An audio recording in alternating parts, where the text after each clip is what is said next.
welcome back to the channel, welcome back to a new episode of the Hyrox vlog. So in today's video, I wanted to walk you through session 1 of the week, which I'm going to be doing. I'm going to be talking you through the specific program that I'm going to be running over the next, whatever it is, 6 to 8 weeks with Birmingham and Paris/Manchester, depending on what we decide to do. But I'm going to take you through today's session. I'm going to talk through it, what we're going to be doing, and how I'm going to be balancing it. One thing I've definitely noticed over the last few weeks with a few niggles regarding my neck, obviously with Reva being born and stuff like that, I'm struggling to find the optimal split for me. And it's about just doing what I can with what I've got. What are my weak points? What can I do? What time have I got available? And what do I enjoy? They're the big things basically. So it's middle of the week, it's Wednesday. You've already done a Hyrox class last night, which I enjoyed. It's very like comp specific, so very difficult, and I need to get used to being in the trenches a little bit more. Today we've got the push session and condition, which we're going to take you through, and then we've got a couple of things regarding the business as well. So first and foremost, the normal egg and air fryer. Again, let me know if this is bad. It's probably cancerous or something. If you do think it's bad for me, put it in the comments. And then the morning stack. So we've got the creatine, we've got Perform High electrolytes, and that's going to time me over for our first session. So have this, go and do that session, and then we're going to go for lunch anyway to meet Sam. So let's go. Crunch on that. That is honestly elite. I think for any egg dish, all you need is a good bread, so that is a Tiger Bar Bloomer, or a good sourdough, 2 eggs, 3 eggs, scramble them, whatever you want, and then salt. Literally, that's all you need for the perfect morning dish.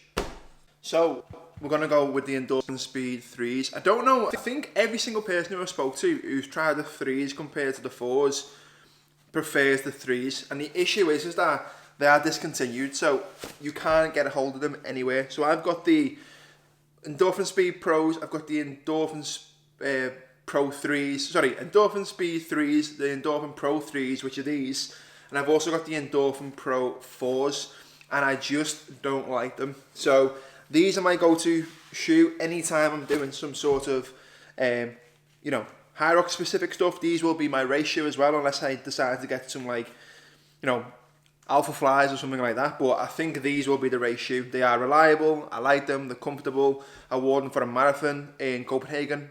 Didn't have any blisters, anything at all. So yeah, they're an all-round positive shoe. So if you're looking on getting endorphins, I would recommend the 3s over the 4s in my opinion, and a lot of other people's opinion as well. We all struggle to get them because they are hard to find, unfortunately. Let's go.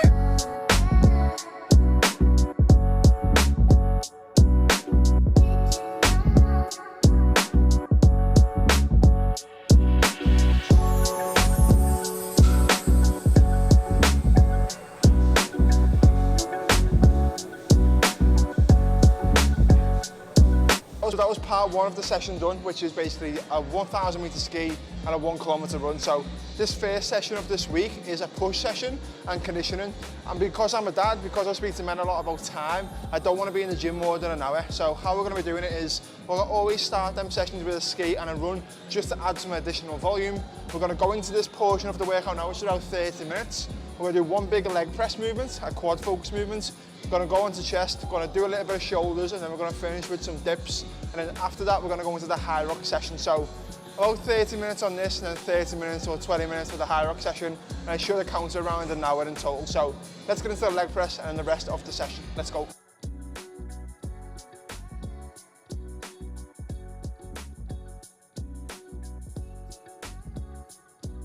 So just going to move on to some upper body stuff now, some extra push. Usually I do an incline press, but the machine's being taken, and I don't really want to risk it with shoulders, with dumbbells, just due to my neck. So we're going to move on to this plate loaded flat press machine. I'm going to load it with 60 each side, which feels nice for me. I'm going to aim for 8 to 10 reps. So you can tell by the session that it's a mixture of obviously getting the work done with resistance or strength work. There's also cardio in there and conditioning, so it's a good all-round base to keep that bodybuilding styles training in there while working towards a performance goal. So I'm enjoying the split already.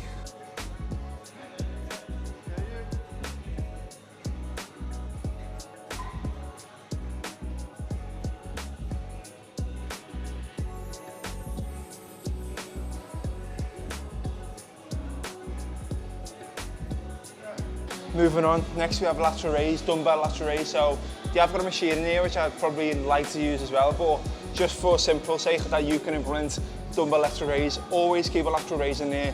I think it's the best movement for mid-delt or any shoulder movement in general. It gives you that thickness, it gives you that fullness. So that accompanied with a pressing movement, that's plenty of shoulders for one session. So I'm going to do 3 sets around 12 to 15.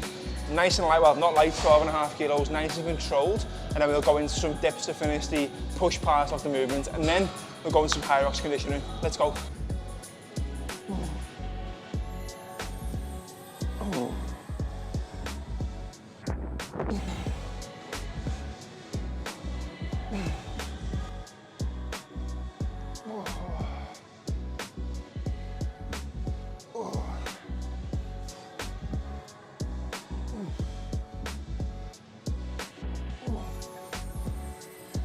Getting hard now.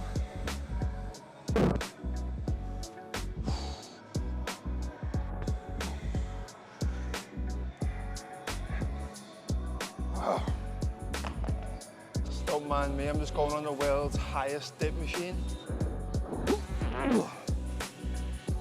Tripod's not even big enough.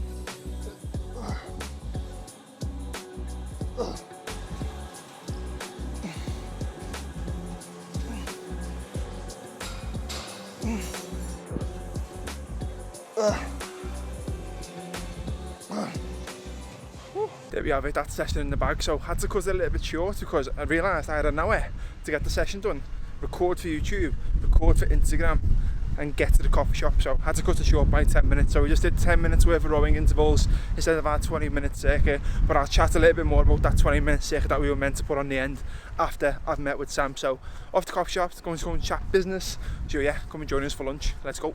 So I've got my iPad in front of me and I wanted to walk you through the conditioning side of what I'm currently doing. So if I draw out a week to week, so that's like, let's just say the 7 days, that's Monday to Sunday, everyone's got their own individual needs, and sometimes I get frustrated when I see a lot of influencers doing double sessions, 10 seconds a week.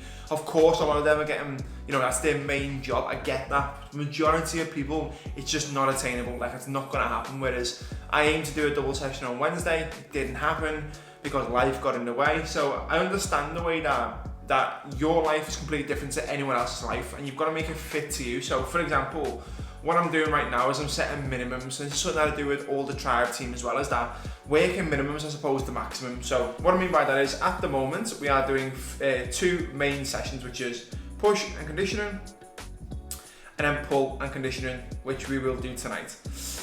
Outside of that, I'm also doing Sunday run, which again is like a tempo run now. That's changed from being an easy run to more like 1 kilometer intervals, just because it's Hyrox specific.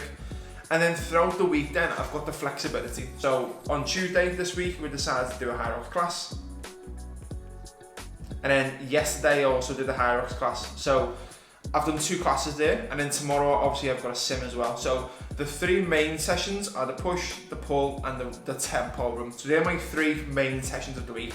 And then based on what your goal is or what you've got, access to, the conditioning can look completely different. So for my conditioning on the push and the pull, I'm going to spend 20 minutes doing an AMRAP, which basically stands for as many rounds as possible.